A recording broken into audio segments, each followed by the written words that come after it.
Welcome back to Max's Muscle TV. This is the first of our nutrition segments in Series 7. I'm here once again with celebrity chef Peter Wright. Welcome back, Peter. Well, g'day, Tony, and welcome, folks. And what are we going to talk about today, Tony? We're going to compare the average person's food to the food of an athlete, and what's the difference of what a regular person would eat and what a person who wants to get into great shape would eat. And there's a vast difference, because what people call normal is not what we call normal here at MuscleTV. Let's have a look at it. We've got all the food set out here for, let's call it a normal person's diet and an athlete's diet. Normal diet, we would start off with toast and cereal for breakfast with some butter. Most people, I guess, would have white bread. And then with the cereal, most people have really processed cereals, you know, the ones you see advertised on TV. And most of them are laden with sugar and preservatives and a whole lot of stuff. The problem with both of those things, no protein. For lunch, toasted sandwich. Toasted ham and cheese sandwich, worldwide phenomenon. People love them. Wash that down with a cherry ripe or a chocolate bar, something to give me a bit of an energy hit in the afternoon. Very, very low in protein, and once again, no nutritional value. So although that feels good at the time, it spikes your insulin system, then you crash and you're all sleepy and can't get started. You think, I need more chocolate. Yeah. You don't, you're just better off not to have any to start with. And a protein shake or a protein bar is a much better alternative, and they still taste great. Yeah. And then usually come home and have the biggest meal of the day, a big bowl of pasta or something big to really satisfy your hunger, because you're really hungry after a big day at the office. And if you're a tradie or working in an office and you typically eat like this and think, well, it's normal, that's fine, you're just going to look normal. If you're watching Muscle TV, you don't want to look normal, you want to look bigger, stronger, fitter, faster, and that comes from eating like an athlete. So we've got to get away from all of this, because there's no protein in it. We look, ham sandwich, poor protein. Muesli, no protein. Bread, no protein. Biscuits, we won't even talk about. Cherry ripe, no protein. And then you wash it down at night with a big bowl of? Ice cream with a very, very nice caramel banana sauce just before bed. Look, fantastic if you don't want to gain muscle. You've got to make the most of each opportunity you have to eat. And that's where athletes are different. And that's where we want to educate you on Muscle TV to start eating like a champion, because your results will come so much faster. You'll recover better from your workouts. You'll get stronger. As soon as you start to put that protein into your diet, that's the building blocks of muscle.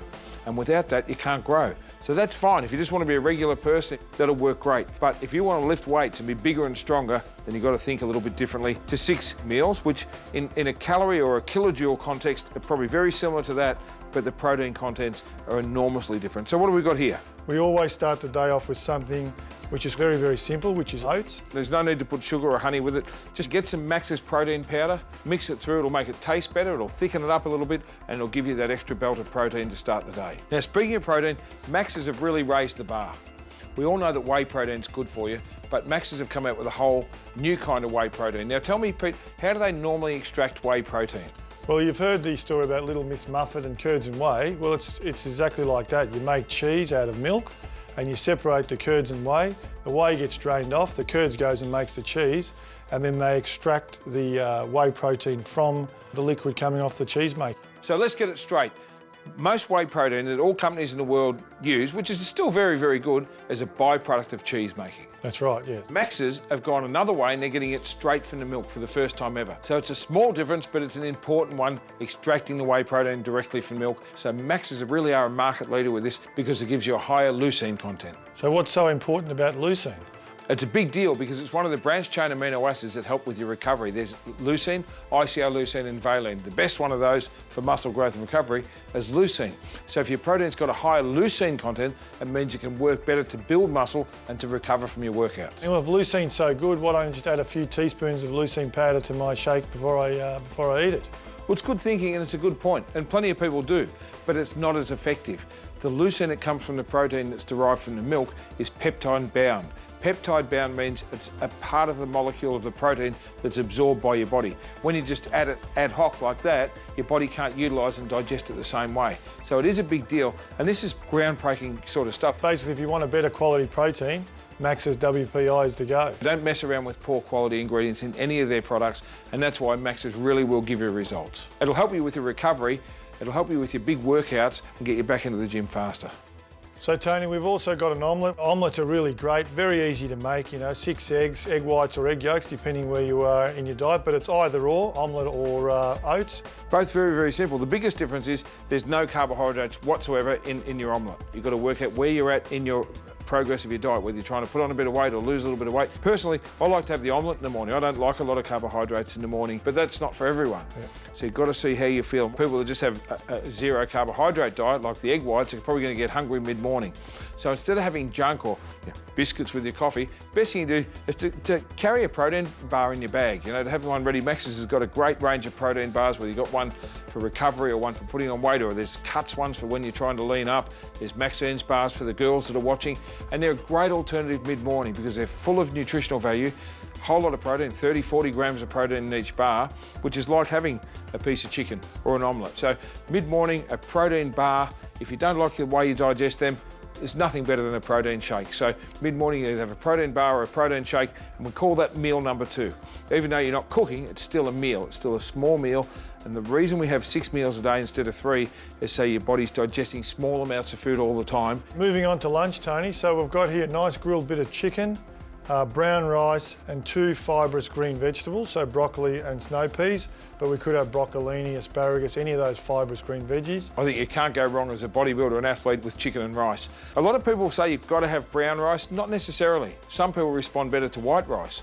If you've got a very fast metabolism and you burn things up very fast, then you need the white rice because it stays in your body a little bit longer. So once again, see what works for you. But if you're playing sport, high intensity sport, you might need extra rice, and white rice can actually give you a whole lot of energy. So don't hate on white rice. It's not as bad as people think. Have some vegetables with it because that gives you your fibre and your vitamins and all the rest of it. And everyone knows green veggies are great for you. To me, that's the perfect meal. It's well rounded, it's got just a bit of everything. Now, the next meal you've got to have is the one you have before training. And there's a few really good alternatives. And once again, you've got to listen to your body and see what works for you. Just a little something before you train. Now, you don't want a big meal because the worst thing is going to the gym with a bloated stomach, and then all the enzymes and all the blood goes to your stomach to digest the food and you can't get a pump.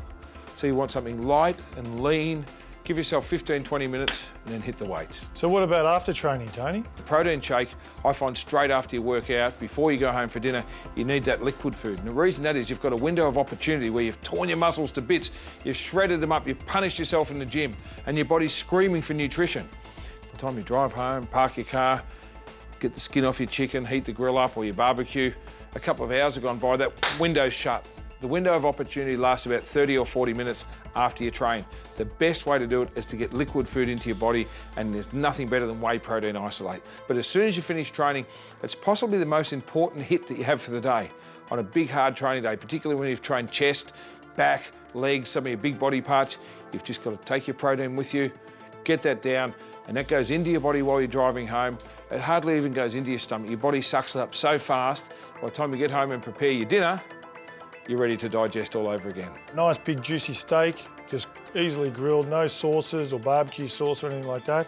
And for this one, we've just got a nice salad with it. We've got no carbs, no potatoes, no rice, just simple salad and a nice beautiful steak. This is fantastic. Unless you've got some late night activities, you certainly don't need carbohydrates that time of night. This is an ideal meal.